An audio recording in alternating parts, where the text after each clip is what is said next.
Dear Soma girls, I wrote E.C. into our TV series from the start because it was a perfect way to stroke his sizable ego. At first, I was reluctant to appear in the show because it seemed unprofessional. But I'm a pretty unique guy, and the pussies who auditioned for the role just couldn't pull it off. Let's see, who could play a headstrong CEO who's really a moon god sent to Earth to work his way up from a homeless wino into a rich, powerful, womanizing alcoholic? I'm the moon god, so what are you gonna do? Even though he comes off shy at first, E.C. likes to be the center of attention, and I have to admit it was hard to look away when he was on camera. Christy made sure that was most of the time by archiving his every move with her handycam.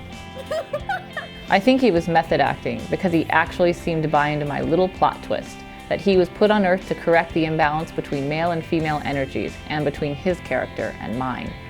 The relationship between the moon god and Karen is a very highly charged relationship, and her showing myself and Soma Moon God that love is really the killer app. That's what we really are trying to show people in this story, that the greatest power of all was love. Except for the hatred I felt toward him for choosing to say that in front of a huge portrait of Christy. While the moon god asserted his mastery of the universe and planned my seduction, I was hatching some plans of my own.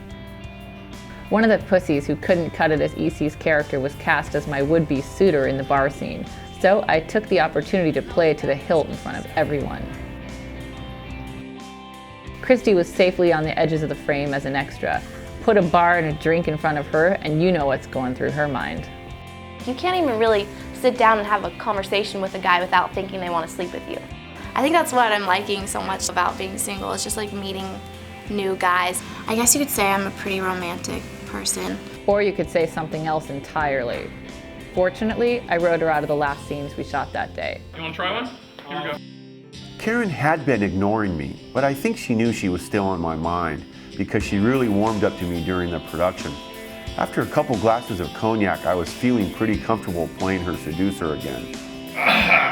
It was no accident that we were the only actors left on the set that night. And it was no accident that the set was E.C.'s apartment either.